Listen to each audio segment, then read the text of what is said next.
Mother Teresa को भी संत की उपाधि तभी मिली थी जब उनके चमत्कार करने के दावे को वेटिकन सिटी ने मान लिया। वेटिकन सिटी रोमन कैथोलिक ईसाइयों का सबसे बड़ा पूजनीय स्थान है और यहीं पर कैथोलिक ईसाइयों के सबसे बड़े धर्मगुरु पोप रहते हैं। रोमन कैथोलिक चर्च के नियमों के मुताबिक ईसाई धर्म में किसी को संत घोषित करने के लिए 2 चमत्कार साबित होने जरूरी हैं। 2 चमत्कार। हिंदू धर्म में तो बड़ा टेस्ट मीटर लेके घूम रहे हो, वहां तो 2 चमत्कार करो तब संत होते हो आप। पहले चमत्कार की पुष्टि के बाद व्यक्ति को ब्लेस्ड यानी धन्य घोषित किया जाता है। दूसरे चमत्कार की पुष्टि के बाद व्यक्ति को सेंट यानी संत घोषित किया जाता है। मदर टेरेसा को उनके निधन के 18 साल बाद 2016 में तत्कालीन पोप ने संत घोषित किया। तब मदर टेरेसा के दूसरे कथित चमत्कार की पुष्टि होने का दावा किया गया। मदर टेरेसा के पहले चमत्कार का दावा 1998 का था और यह पश्चिम बंगाल की एक आदिवासी महिला मोनिका बेसरा की बीमारी से जुड़ा। मोनिका बेसरा के बारे में दावा था कि उन्हें गर्भाशय में ट्यूमर था। उसने कई अस्पतालों और डॉक्टर्स को दिखाया लेकिन ट्यूमर बढ़ता जा रहा था। फिर वो मदर टेरेसा की मिशनरीज और चैरिटी में गई। वहां पर उन्हें एक दिन मदर टेरेसा की फोटो से तेज रोशनी निकलते हुए दिखी।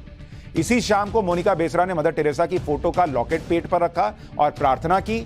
उस रात मोनिका बेसरा को महीनों के दर्द से पहली बार निजात मिली। अगली सुबह जब मोनिका बेसरा उठी तो उनका ट्यूमर खत्म हो चुका था और वो मदर टेरेसा के चमत्कार से ठीक हो गई। पहले चमत्कार की पुष्टि के दावे के आधार पर वेटिकन सिटी ने मदर टेरेसा को 2003 में धन्य घोषित कर दिया। मदर टेरेसा के दूसरे चमत्कार का दावा तो और अजीबोगरीब था। यह दावा 2008 का था। यह ब्राजील में मार्सिलियो नाम के एक व्यक्ति की बीमारी से जुड़ा था।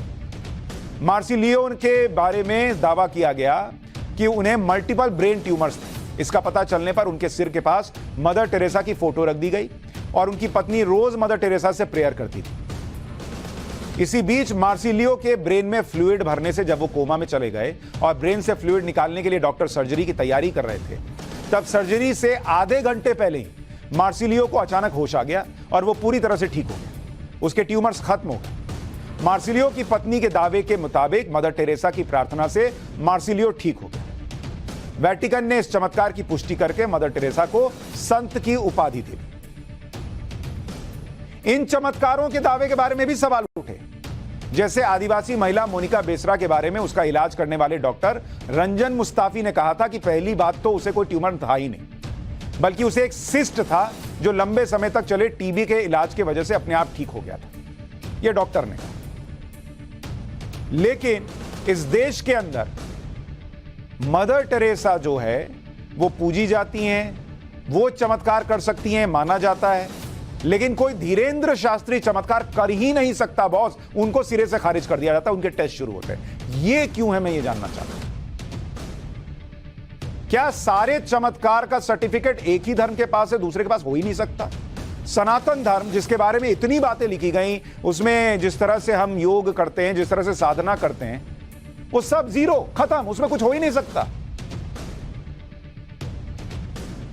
पादरी जिस तरह चमत्कार करने का दावा करते हैं, जिस तरह से झाड़ फूंक करते हैं, ये सब ईसाई धर्म में सिखाया जाता है और इसका एक बड़ा केंद्र वेटिकन सिटी है, जो दुनिया में ईसाई धर्म मानने वालों के लिए सबसे पवित्र जगह है। वेटिकन सिटी में पादरियों को भूत प्रेत भगाने का कोर्स भी कराया जाता है।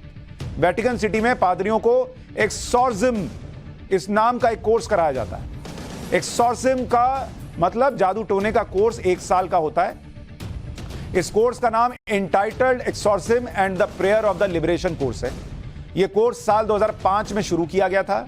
2018 में 50 देशों के करीब 250 पादरी इस कोर्स के लिए वेटिकन आए थे। इस कोर्स में शैतानी ताकतों को पहचान कर उनसे छुटकारा दिलाने के तरीके सिखाए जाते हैं।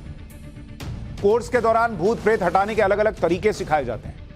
वेटिकन में जादू टोने से भूत भगाने के लिए बाकायदा नियम है, जिसके तहत भूत प्रेत भगाने के लिए पादरी को खास किस्म का सफेद चोंगा और बैंगनी रंग का स्टोल यानी दुपट्टा पहनना होता है। उसके बाद जिस व्यक्ति पर भूत का साया हो उसे बांधकर उस पर पवित्र जल छिड़का जाता है। इस दौरान पीड़ित व्यक्ति के शरीर पर कई बार क्रॉस का निशान बनाया जाता है। उसके बाद पादरी बाइबल का पाठ करते हैं और ईसा मसीह का नाम लेकर भूत प्रेत को समर्पण करने के लिए कहते हैं। यह बाकायदा सिखाया जाता है बॉस। कोई टेस्ट हो रहा है क्या इनका? हालांकि इस कोर्स को लेकर कई विवाद हुए हैं और वेटिकन पर आरोप लगा कि वो समाज को पीछे ले जा रहा है, जबकि कोर्स के पक्ष में दलील दी जाती है कि लोगों की मांग पर इस कोर्स को शुरू किया। यूरोप में सालाना 10 लाख लोग भूत प्रेत भगाने के लिए चर्च की मदद लेते हैं। इसी वजह से जादू टोना से भूत भगाने का कोर्स शुरू किया गया।